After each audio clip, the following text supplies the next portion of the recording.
Olá, seja bem-vindo ao podcast especial de Health da MIT Technology Review Brasil em parceria com a Interpharma. Eu sou Carolina Belim, repórter de saúde, e neste episódio nós vamos falar sobre inovação. Desde a descoberta de novos medicamentos, à ampliação da assistência em saúde, a tecnologia tem um papel central para a descoberta e a criação de soluções inovadoras. Isso demanda tempo e também investimentos. A existência de um ecossistema de inovação pode acelerar esse processo. A certeza é de que inovação em saúde é uma aliada à eficiência, ainda que para isso seja preciso unir esforços e se reinventar. Para ampliar essa discussão, participam deste episódio o presidente da Associação da Indústria Farmacêutica de Pesquisa, Interpharma, Renato Porto, e o diretor de inovação do InovaHC, que é o Núcleo de Inovação do Hospital das Clínicas da USP, Marco Bego. Muito obrigada pela participação de ambos. Obrigado. Começo provocando vocês, então, claro, cada um no seu setor que representa o que é inovação para vocês. De onde começa a inovação e qual o valor que essa inovação tem? Quem começa? Renato. Posso começar, não tem problema. Obrigado mais uma vez pela oportunidade. É sempre um prazer colaborar e, de fato, explicar para todos, para o paciente, no fim do dia, o que é que a gente faz, como que a gente inova, como que a gente chega aos tratamentos. E aí, para te responder de uma maneira muito direta, e acho que isso é muito importante, qual que é o valor da inovação? O valor da inovação é a gente levar medicamentos que mudem, de fato, o curso dos tratamentos, mudem a vida das pessoas. As pessoas precisam ter melhor bem-estar e podem ter hoje até a cura. Então, fazer com que este medicamento saia de uma prateleira de um laboratório, saia da mão de um cientista, que é a maior ambição de um cientista, é de fato ter o seu produto na rua, ter o seu produto sendo utilizado, mudando a vida. Fazer isso é o valor da inovação para a gente. Então, como recentemente eu estava num grande congresso do mundo farmacêutico e a frase que se dizia neste evento deste ano é: a gente fazer o possível para chegar ao impossível. A gente acreditava que a cura não iria chegar. Ela está chegando. Então acho que esse é o grande valor da inovação. Mudar a vida das pessoas e levar bem-estar e cura às pessoas, aos pacientes e aos familiares, as pessoas que estão ali próximas dela. E onde ela começa, Renato? Ela começa, primeiro, observando que tem alguém que tem uma necessidade. A gente fala muito no Brasil e a gente vê muito desenvolvimento científico sem ter uma aplicação prática. Então é muito importante que a gente volte a esse processo e diga, a gente começa a pesquisar, a gente começa a buscar uma solução a partir de uma necessidade. Então a indústria farmacêutica olha para aquele cenário e diz, alguém está precisando de um auxílio do mundo da saúde, no nosso caso especificamente do mundo farmacêutico, para ter uma solução. E aí a indústria começa a entrar nesse processo para fazer, primeiro, esse produto ser seguro, eficaz, ter qualidade e depois ter acesso. Porque a gente garanta que esse produto chegue às pessoas mais uma vez, que é um grande desafio do mundo quando a gente está falando de inovação gênica, inovação de terapias celulares, que são inovações de fato muito radicais. Pra você ter uma ideia, logo de início, nós estamos falando de produtos que têm uma série de cientistas de vetores. E antigamente a gente dizia que era 1, 2. Hoje nós estamos falando de centenas. Então a gente observa um produto onde tem centenas de cientistas que fizeram aquele produto chegar nos hospitais do Brasil e do mundo. Marco. Começar pelo fim, então. Assim como o Renato comentou, a inovação começa pelo problema, né? Então, a necessidade, o problema. Então, isso é uma parte importante quando se faz inovação na área de saúde, principalmente agora falando dos hospitais, porque ela precisa ter o endereço certo, né, para a gente inovar. E aí vem a sequência do valor dela. Então, quanto maior esse problema que você resolve, talvez maior você pode dar o valor daquele processo inovador como um todo. Se pudesse fazer até um paralelo com o que o Renato comentou, então, esse ecossistema funciona adequado quando todos são parte dele buscando resolver o problema final, que é a necessidade do paciente ou a cura. Então, o cientista inventando lá as novas moléculas, novas drogas, as farmacêuticas transformando aquilo para dar acesso, e talvez os hospitais e os médicos ajudando a que esse medicamento chegue no momento adequado para aquele paciente tomar, para naquele momento talvez a cura seja possível, depois daquele momento talvez não, e antes dele talvez também não seja mais adequado. Então acho que quando a gente está lá, né, na inovação perto do paciente, saber endereçar realmente o que você faz para aquele problema em si, fazer aquilo de maneira mais inovadora, mais criativa, mais sustentável, é o grande trabalho, acho que a inovação está fazendo hoje dentro dos hospitais do sistema de saúde nessa área. E pensando, né, nesse ponto, o problema, às vezes a gente tem uma percepção de que talvez o mercado esteja muito mais antenado em chegar nesse problema, e quando a gente olha para as instituições, talvez não tanto. Isso se modificou, Marco, nos últimos anos, de ter esse olhar de fato para o problema que existe, né? Porque às vezes você pensa em pesquisa acadêmica e ela talvez esteja distante de uma realidade que o mercado esteja mais próximo. É bem difícil na saúde, né, você identificar, porque todo lugar que você pergunta fala, tem muitos problemas na saúde? Tem muitos problemas na saúde. E um problema não necessariamente você consegue resolvê-lo por meio da inovação. Para ele ser resolvido pela inovação, a gente tem que estudar aquele problema e transformar ele no que seria um projeto ou uma necessidade. A gente tem feito muito isso, assim, pegar essa lista enorme de problemas que tem a saúde e transformá-los em projetos que sejam entendíveis por nós, pela indústria, pelo governo, pela sociedade organizada, porque aí sim ele tem valor, e assim sim a gente consegue falar na mesma linguagem, né? Porque eu estou na USP, então tem um monte de pesquisadores fazendo pesquisa o tempo todo. A gente até criou um programa para tirar essa pesquisa e trazê-la para a área de inovação, para dar clareza para o pesquisador se aquilo realmente é um produto inovador ou se é um produto só para pesquisa mesmo, que é a parte acadêmica de aprender a pesquisar, né? E aí a lista de problemas torna isso mais fácil para ele entender essa transição, né, entre a bancada e a necessidade, e aí usa a indústria e tudo mais, a translacional aí desse negócio todo. Então acho que as áreas de inovação, elas têm essa obrigação de transformar o problema em uma coisa que todos entendam e meio que traduzir essa linguagem dos setores que compõem a saúde para que todos consigam direcionar os seus esforços para o lado certo, né? Acho que isso é uma parte importante que a gente precisa trabalhar na área de inovação. Isso ajuda, né, os hospitais a melhorar essa comunicação e a identificação do problema. Olhando para a pandemia, para o que passou, uma situação de emergência em saúde que ninguém gostaria de ter passado, mas passamos, deixou algumas reflexões e muitos legados, de fato. O que mudou olhando para a indústria farmacêutica, Renato?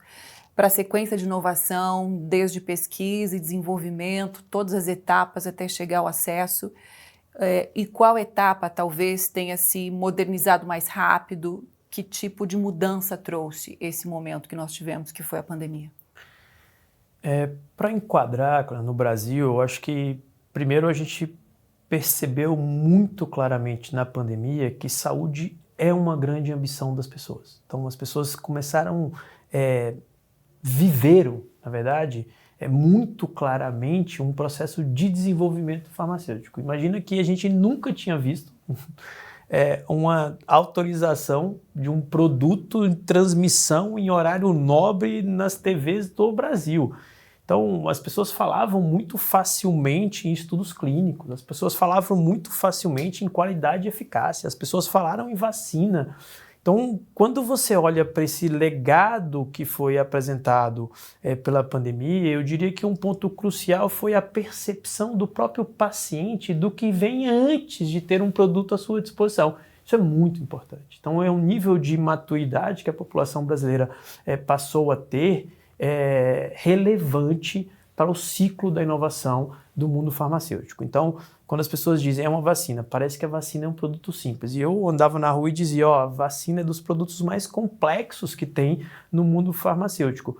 Porém, como a vacina tem um grau de segurança muito elevado e é usado em larga escala, parece que é simples. Então as pessoas começaram a entender que não era. Que de fato, para fazer uma autorização, a Anvisa levou alguns dias.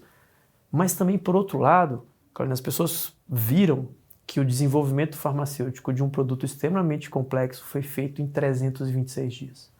A vacina que tinha demorado menos na história demorou 5 anos.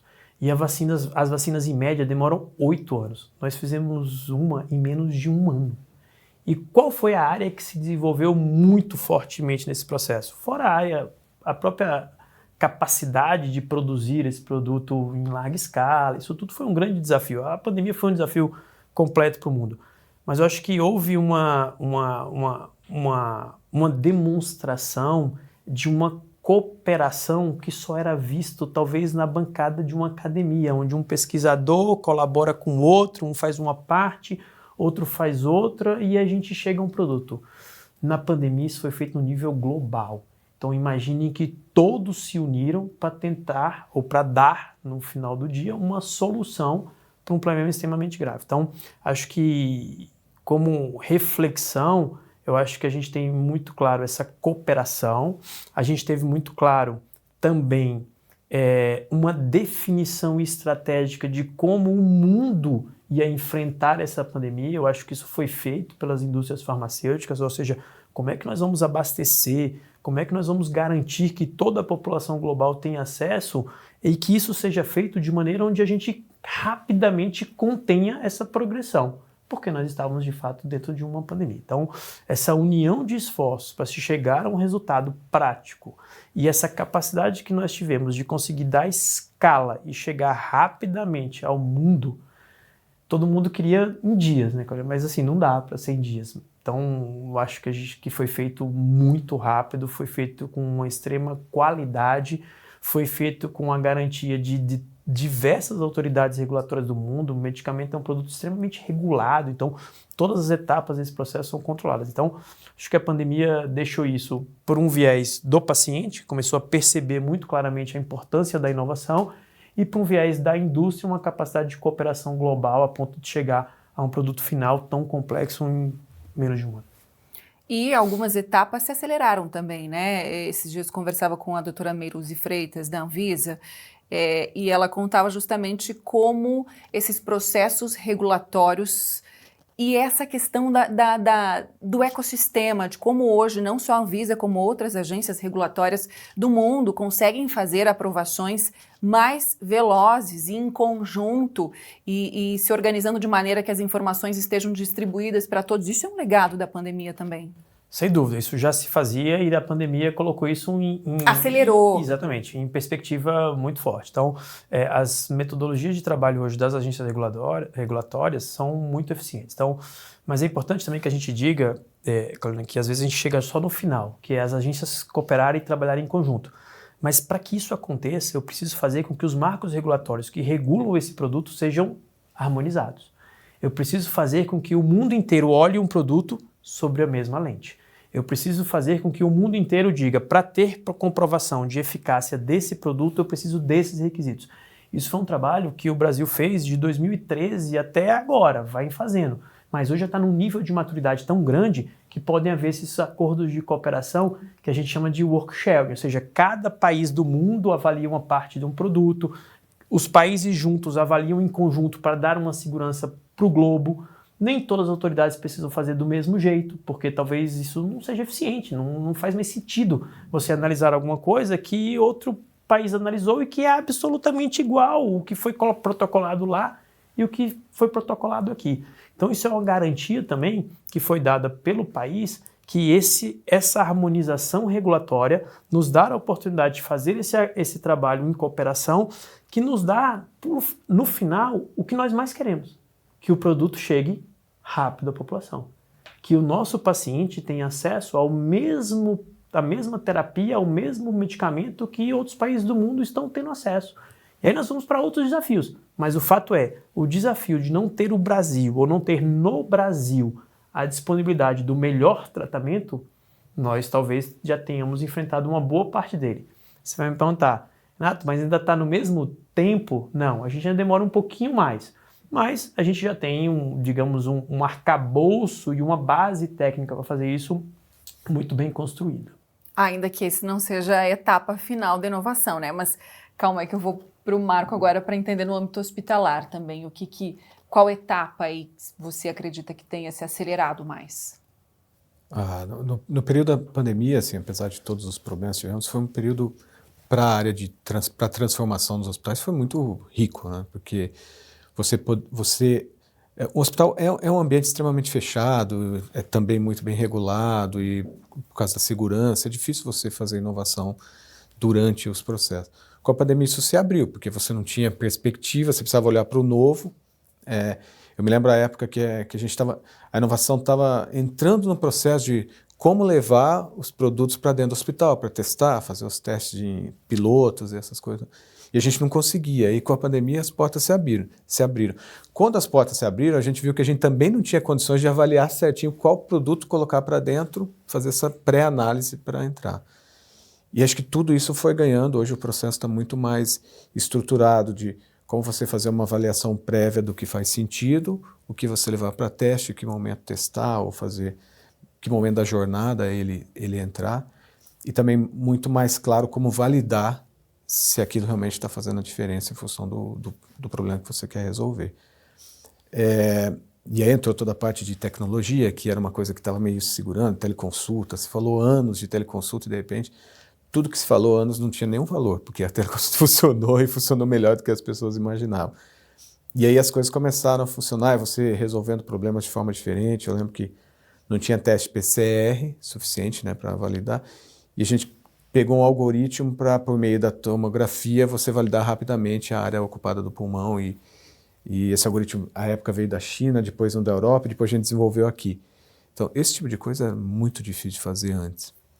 E acho que esse legado ficou. Hoje a gente conseguiu manter uma estrutura. Algumas coisas acho que começaram realmente a voltar, a estruturar melhor e ter mais barreiras, mas muitas coisas tecnológicas os hospitais aproveitaram o momento, se transformaram e agora estão nessa segunda fase de usar toda essa tecnologia e agora talvez olhando para frente, que é em função de tudo que a gente aprendeu, o que a gente pode isso para sustentar melhor o sistema como um todo, né? Dar mais acesso Teve um papel fundamental, então, nesse momento.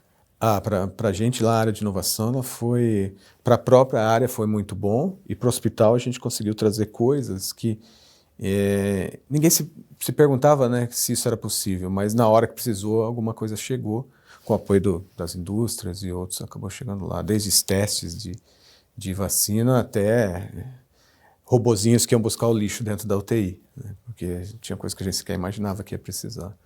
Então, acho que foi o momento certo, realmente. A gente precisava estar preparado, e já vinha com o trabalho de preparação da inovação. Aí, quando chegou a hora, foi o momento de usar aquilo. E aprendemos demais, assim, muito na área no momento da Covid. E até hoje, esses ensinamentos nos ajudam a Vocês corrigir. encontraram alguma dificuldade no sentido de você ter que responder com uma certa agilidade a algo que você vinha num ritmo discutindo e agora precisa aplicar? Você falou algoritmos que vieram da China, enfim, nessa questão de olhar também para a segurança dessa tecnologia que está aí à nossa disposição hoje, seja inteligência artificial, Big Data, os algoritmos, Machine Learning. Vocês tiveram alguma dificuldade? Como contornaram isso? Até me lembro que na época da pandemia, essa parte do algoritmo, a gente tinha acabado de montar um laboratório de inteligência artificial e tínhamos pessoal lá, técnico, especialista e tal, e aí veio a necessidade, uma ideia de... Eles começaram a usar isso na China, de usar o algoritmo ao invés do PCR. Falaram, então vamos trazer, a gente desenvolve aqui local, que era mais fácil. Nesse momento nós descobrimos que tinha muitas dificuldades com inteligência artificial. Tudo que a gente imaginava foi diferente no mundo real, a hora que a gente começou a avaliar. E aí validar o algoritmo, validar se ele realmente funciona, se ele tem viés. Descobrimos que ninguém conseguia treinar o algoritmo. Descobrimos que a cada momento da pandemia, por exemplo, no início, se eu tinha um algoritmo que errava para positivo, ele acertava muito. Depois que a pandemia foi arrefecendo, se o meu algoritmo errava para positivo, ele errava muito, né? Então, todo esse trabalho de você saber que é um processo contínuo de inovação, algumas coisas, isso foi um aprendizado. Estou falando na área de inteligência artificial, mas outras áreas aconteceram da mesma forma. Então, foi a hora realmente de tirar a aprendizado, de resolver, como o Renato comentou, que a indústria aprendeu a fazer algumas coisas de pesquisa rapidamente. Nós também aprendemos a fazer muitas coisas de como melhorar esse acesso e o cuidado rapidamente, porque tentativa e erro você acontecia rápido, conseguindo ainda manter a segurança que você podia entrar, né? Porque no início todo mundo achava que ia resolver o problema da pandemia, né, nos primeiros meses. Depois o pessoal viu que a pandemia era um problema muito maior do que a gente imaginava. Então, acho que esse aprendizado de como entrar, como validar, como homologar, como realmente, no final, entender se aquele que foi proposto foi resolvido, esse foi talvez um aprendizado maior dessa organização como um todo. Renato, agora voltando, né, à questão da inovação, olhando para a indústria farmacêutica, a gente falava dessa questão da agilidade no processo regulatório, mas a gente sabe que tem várias outras etapas, né? E essa etapa de acesso talvez seja que tem ainda mais dificuldade no Brasil hoje, quando a gente fala de fechar o ciclo da inovação e ter certeza de que ela chegue para quem precisa. Sem dúvida. Eu acho que hoje o que o Brasil vive é uma necessidade da gente aprimorar esse processo de incorporação e de avaliação dessas tecnologias que estão à disposição da população. Para citar um dado, nós estamos falando de 104 produtos hoje que estão registrados pela Anvisa, e desses 104 produtos registrados, medicamentos, só 6 estão à disposição da população sem nenhum tipo de restrição. Ou seja, nós estamos falando de 98 medicamentos que têm, de alguma maneira, restrição para acesso à população, seja no sistema público de atenção à saúde, seja no sistema privado. Então, como a gente aprimora esse processo? Ou seja, nós estamos falando de tecnologias que estão à disposição, e essa comparação, cara, não é uma comparação feita com os Estados Unidos. Estados Unidos são 224. Então, nós estamos falando, nessa comparação, é feita com países da América Latina. Então, os países da América Latina, 7 países, incluído o Brasil, a gente está dizendo que nós estamos ainda muito atrás no acesso a essa população. Então, e aí a pergunta que a gente se faz, e a gente vê de vez em quando algum tipo de discussão nesse sentido é: a Anvisa está sendo rápida demais. Não, ela está sendo igual, como a gente vinha falando em todas as autoridades do mundo. O que a gente precisa fazer é com que esse processo seja mais rápido. Quais são as opções quais são as opções que nós temos? Nós vamos revisitar esse processo de incorporação? Sem dúvida nenhuma. Ou seja, a gente tem uma agência, um órgão no Brasil chamado CONITEC, que é um órgão que é consultivo ao Ministério da Saúde, e esse órgão avalia a incorporação de tecnologia no sistema público, e essa metodologia que a CONITEC utiliza, fora os critérios da própria governança desse processo, precisam ser aprimorados. Não dá mais para a gente falar em limiar de custo-efetividade como solução para todos os problemas. Nós estamos falando de doenças raras, nós estamos falando de doenças que a terapia é uma terapia gênica, e que talvez um limiar de custo-efetividade não seja a melhor tecnologia. Nós vamos falar de outras metodologias, nós vamos falar de custo-eficiência, ou seja, ter a cura. Mas como é que nós vamos falar em cálculo versus um produto anterior se eu estou curando? Então, quanto custa depois o tratamento desse paciente, ou quanto não custa? Porque o paciente pode falecer. Então, nós juntamos, além desse estudo que mostra a capacidade e a incorporação no Brasil, nós fizemos um outro estudo junto com a FIPharma, que é a nossa associação latino-americana, para mostrar os impactos socioeconômicos que traz o maltratar 7 doenças. Esse maltratar, e aí é no exato termo da palavra, ou seja, não tratar aquele paciente que tem aquela doença com o melhor tratamento, custa em torno de 350 bilhões de dólares em 4 anos, de 2022 a 2018. Isso é um PIB do Brasil a cada 4 anos. Isso significa que o sistema de saúde está gastando, e esse estudo também demonstra isso, 73 bilhões de dólares a cada 4 anos desnecessariamente. Então, tem outra fase que a gente usa muito na saúde, que é: a saúde não aceita desperdício. Não aceita. Por isso que nós temos outros princípios, como o uso racional de medicamento, o medicamento na dose certa, para a pessoa certa, no momento certo. Isso tudo tem por trás muitos estudos para a gente ter claro que você não pode desperdiçar, e quando o paciente precisar, você tem que ter. Essa foi também o legado da pandemia. Nós tínhamos que ter uma solução, corremos atrás. E para todas as outras doenças, nós estamos correndo atrás naturalmente ao longo da evolução de um ecossistema de inovação. Então, é preciso que a gente mude agora uma outra etapa desse processo, que é a etapa do acesso. O Ministério da Saúde está fazendo algumas alterações nesse processo. A gente viu recentemente agora uma mudança de postura em relação ao tratamento de algumas doenças, especialmente câncer, que demonstra de fato uma clareza de que nós temos um problema a enfrentar e que esse processo precisa começar a ser feito. Como a gente falou no processo regulatório, não dá para a gente já chegar e querer fazer uma divisão de trabalho com outras autoridades. Vamos harmonizar primeiro as nossas regras.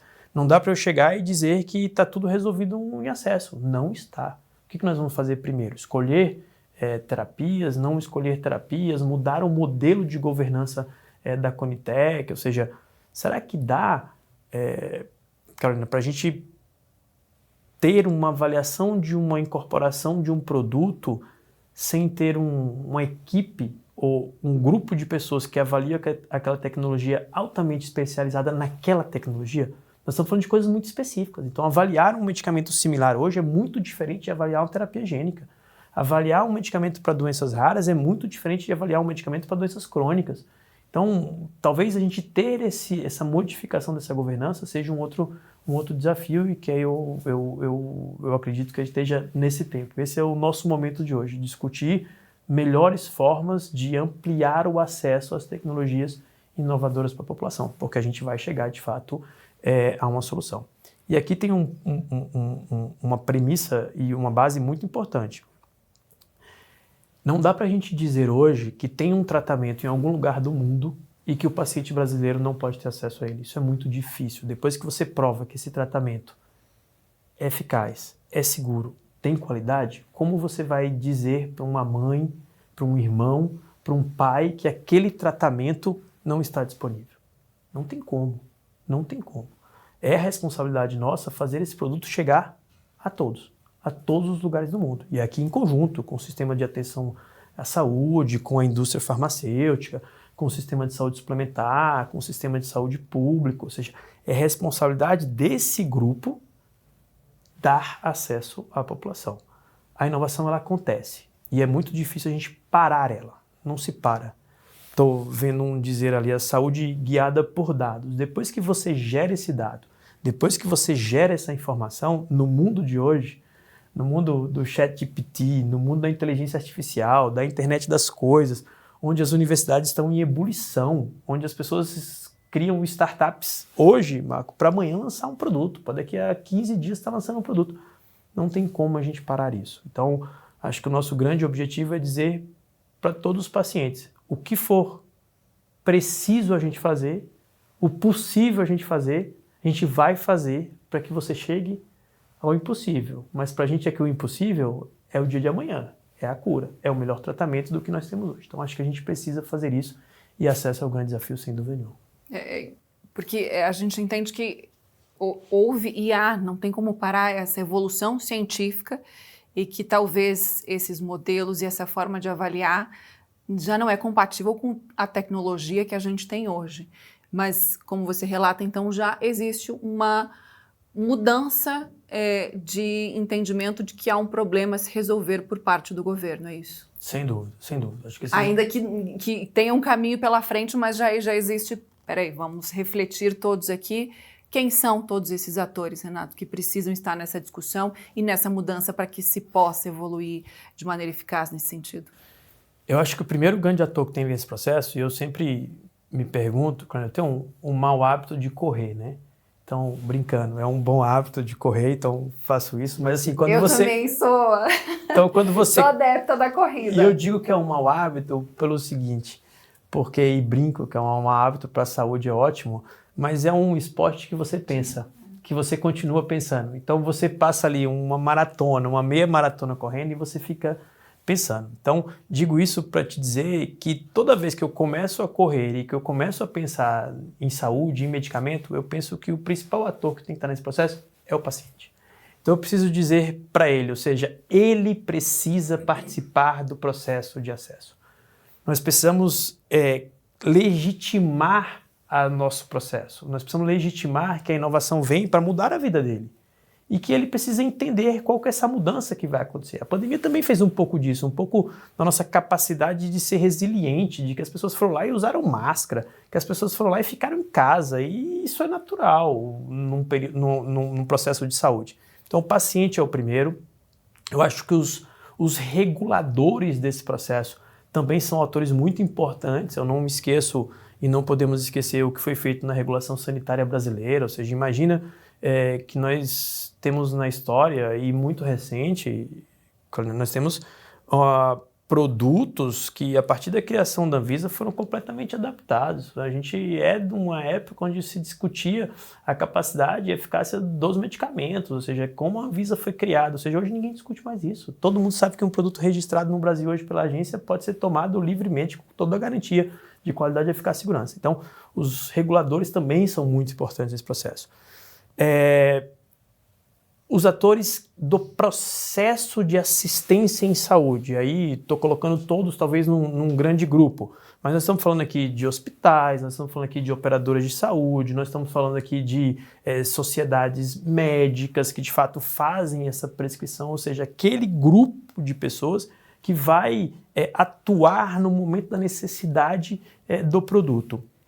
E também, óbvio, não podia esquecer a própria indústria farmacêutica. Quando olha para isso tudo, quando olha para esse ecossistema e diz, é aqui que nós vamos dar a melhor solução, é aqui que nós vamos conseguir mudar a vida do paciente. Então, quando a gente colocar todos esses atores, governo, então, regulador, não é só o regulador que a gente pensa que é a Anvisa e a ANS, nós estamos falando do Ministério da Saúde, ele regula, ele define política pública de saúde, ele define o que um paciente vai ter e o que o outro não vai ter, ele define qual que é o tratamento. Então, estados, municípios, então a saúde hoje é um objeto compartilhado entre os estados e municípios. Nós temos um sistema público e um sistema privado, e o público ainda subdividido. Então, quando esses atores todos sentam na mesa e promovem uma transformação, aí eu acho que a gente realmente deixa um legado. A gente vai mexer realmente no tratamento que a gente dá para a população. Então, esses atores precisam sim se juntarem para que a gente dê uma solução de acesso como a gente já deu em outras. E, mais uma vez, citando o seu exemplo, que é um exemplo muito recente, a pandemia mostrou isso, né? Quando todo mundo se juntou para dar uma solução.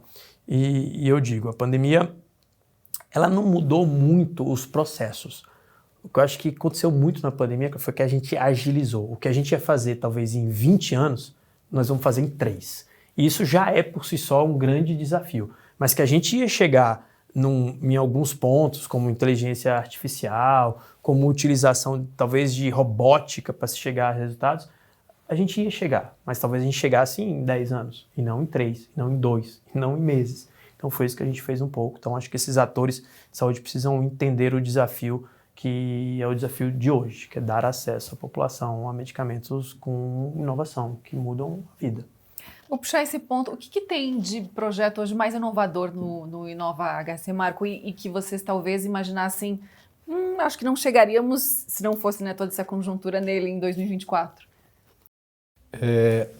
Tem uma coisa bem importante, acho que colabora com o que o Renato comentou. Assim, o que a gente entende? Assim, que é exatamente isso, né? A colaboração, onde se colabora e onde se compete, é importante separar isso. E quando faz a colaboração, o que a gente vê? Assim, quanto mais entes envolvidos, mais fácil se fazer a transformação. Mas isso é super difícil de fazer. Então, o que a gente tem feito lá? A gente tem escolhido assim, casos de uso. A gente pega um caso de uso específico de uma coisa que seja importante, que às vezes passa por várias etapas dessa estrutura de saúde, e a gente tem tentado recortar uma vertical para testar, ao invés de testar ela na horizontal, então testar com muita gente em muitos lugares, eu testo na vertical. Então todas as fases de um ambiente bem estreitinho e controlado. Isso tem nos ajudado a colocar casos de uso que a gente vê, por exemplo, uma entrada de um novo medicamento ou a entrada de uma nova tecnologia. Se eu fosse testar isso em grande escala, eu ia perder muito tempo. Então eu testo numa pequena escala, mas em todas as fases do processo. Isso nos ajudou a dar velocidade com alguns projetos que são estruturantes como esses, né?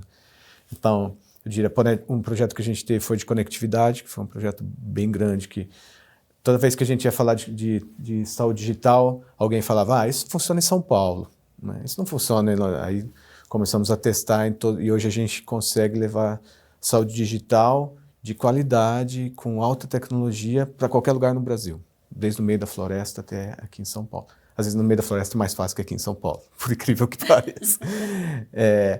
Depois a gente verificou que eu preciso organizar o sistema de saúde está num momento difícil de sustentabilidade, todos eles, até outro dia eu vi alguém comentando assim, é um problema do sistema público, é um problema crônico, e do sistema de saúde privado é um problema agudo agora de sustentabilidade de ambos. Então a gente vem buscando também ações de como como a gente usa a tecnologia, o conhecimento, para que esses sistemas funcionem melhor. Então, que se diminua o desperdício, que se diminua a fraude, de como a gente consegue usar melhor os dados que são gerados, que hoje tem uma quantidade gigantesca de dados gerados que pouquíssimos usam, né? As decisões por dados são mínimas. E aí eu falo tanto na área de gestão do sistema quanto na área de saúde em si. Então, a gente tem trabalhado muito com dados.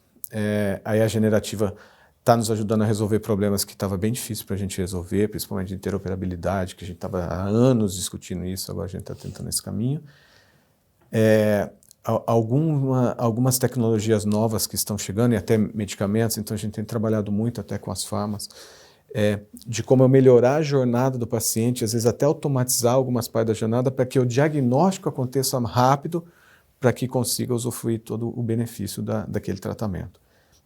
Então, hoje a gente está apostando bastante em uso de dados, apostando bastante nessa parte de conectividade e interoperabilidade, que a gente acha que isso é um caminho importante, mas tem que ser seguido por todos. Tentando melhorar, o HC é um ambiente neutro, né? É ligado à universidade, não tem muitas competições. Então, nós nos colocamos assim com uma fase de conexão de todos esses atores, porque essa discussão aconteça num local onde todos possam colaborar e competem nos seus devidos lugares. Então, focar mais ali no que nos une para projetos que são maiores. Então, inteligência artificial, toda essa parte de interoperabilidade e conectividade. A saúde digital ainda tem muito a oferecer. Point of care, tratamento point of care, a gente vem trabalhando bastante. E acho que é esse o grande trabalho. E tentando conectar universidade, indústria, a sociedade civil organizada, todos esses atores que fazem parte do sistema de saúde. Como que vocês imaginam tanto a indústria farmacêutica quanto o ambiente hospitalar do futuro? E ele já está aqui? Já começou? Eu acho que já, Glaucia. O Marco toca num tema, quando a gente fala em digitalização, esse mundo mais tecnológico, eu acho que tem um ponto que une muito a saúde com isso, que é a gente precisa ter o dado da vida real, a gente precisa saber realmente se o nosso produto está tendo o maior efeito possível. E o efeito às vezes não é só o clínico é principal, mas existem outros efeitos. Ele é mais econômico para o sistema, ele é mais rápido, ele é mais eficiente. Para ele ser eficiente, se nós estamos falando de terapias muito precisas, nós vamos ter que entrar num ciclo de um diagnóstico também muito preciso. Ou seja, eu lembro que o Brasil, há bem pouco tempo atrás, antes da pandemia, mais uma vez citando, não se admitia point of care em vários tipos de doenças. Hoje você admite, a agência regulou e aprovou. Ou seja, usar esse dado da vida real, que parece ser uma coisa do futuro, que é acompanhar o paciente no desafio que ele tem, a jornada do paciente é uma jornada difícil. Ou seja, imagine que você utilizar um produto, fazer aquela posologia, até os nomes, né? Posologia, não é a forma de usar, é posologia. Então, fazer essa tradução e colocar isso dentro de um ciclo que retroalimenta essa inovação é fundamental. É assim que a gente vai demonstrar para todo mundo que qualquer investimento que nós fizermos nesse processo, e aqui investimento não é só financeiro, é tempo, e às vezes o tempo é muito crucial para uma doença. Qualquer investimento que nós fizermos será um investimento com valor, que é o que a gente sempre diz, não tem desperdício. E você acha que é jogar o medicamento fora, não é isso. O desperdício é fazer com que esse ecossistema funcione otimizado o tempo inteiro, para que eu consiga, no final, oferecer no momento certo, na dose certa, para a pessoa certa e com o valor correto aquele produto. Então, quando a gente faz isso no mundo de hoje, a gente tem que pensar na utilização desses dados da vida real, acompanhar o paciente, entender a necessidade dele. E a partir disso, eu tenho uma solução eficiente. Então, eu diria que, para a gente não divagar muito e falar do futuro não é mais cura. Não é mais cura. O futuro para cura já existe. A gente está chegando realmente em várias doenças. Hoje você não tem mais quase nenhum tratamento após a tomada de um medicamento. Se não é para falar disso, a gente vai falar do que vamos falar na utilização e no acompanhamento da vida real desse paciente, que é o nosso principal foco. É entender se ele está bem assistido, se ele está tendo a garantia de que a indústria que performou e que inovou e que conseguiu chegar a esse produto, é a indústria. Papel. Exatamente, cumpriu o seu papel. É a indústria relevante para ele, é o produto relevante para ele, é o produto que tem valor dentro desse ciclo da inovação. Também estou de acordo. Eu acho que o futuro já está aí, já chegou. Muitas coisas estão acontecendo super rápido. O que a gente tem discutido muito é como é que eu treino, ou como é que eu dou conhecimento, seja ele tanto para as pessoas, de como usar melhor, educação sanitária. Você viu tanto que foi difícil pôr máscara, né? Então, ajudar as pessoas a entender melhor o processo, para que elas participem melhor disso, e o sistema de saúde ter as informações relevantes e treinamento para poder usá-las de forma adequada. Então, a gente tem trabalhado muito nesse caminho de transferir conhecimento verdadeiro, validar. Eu me lembro um tempo atrás, a gente fez uma pesquisa com os médicos se eles achavam importante a telemedicina e se eles se sentiam aptos para usar. Então, 99% achava super importante usar a telemedicina. Mas E 75% não se sentiam aptos para usá-la. Então, acho que como tem muita tecnologia, muitas coisas as pessoas não conhecem, por exemplo, poucas pessoas conhecem como funciona um sistema de como é que entra o medicamento, como é que você controla o uso, se ele é eficaz ou não, o que é eficaz, né? Então, a gente tem muita preocupação com esse isomorfismo, né? A coisa mudou tanto que não dá para a gente achar que nós vamos entender o que está acontecendo hoje em função do que a gente conhecia há 10 anos atrás. Então a gente precisa entender hoje com o conhecimento para ser aplicado hoje, né? Eu não consigo mais validar, até o Renato comentou, eu não consigo validar um sistema de eficácia que já acontecia há 10 anos atrás com a eficácia do que a gente considera hoje, né? Hoje está muito mais entrelaçado o processo como um todo da vida da pessoa, com a saúde da pessoa e com a vida após a doença. Então a gente tem tentado muito, acho que isso é o futuro. Talvez a gente começar a validar as coisas com esse monte de informação e tecnologia que a gente tem no momento presente, né? Eu sou engenheiro, então assim, engenheiro gosta muito de entender o momento com o seu conhecimento pregresso, né? Quando eu entrei na inovação, que a gente começou a passar por isso, foi uma libertação, né? Então, assim, eu posso avaliar a coisa sem o meu conhecimento anterior, mas pensando no conhecimento que pode gerar aquele processo como um todo. Então, acho que isso é uma mudança que a gente precisa fazer para encarar esse futuro que é, na minha visão, super promissor e transformador. Acho que a gente está vivendo um momento único. E alguns desses desafios, não são desafios exclusivos do Brasil, porque a gente acha também que as coisas só estão acontecendo aqui, né?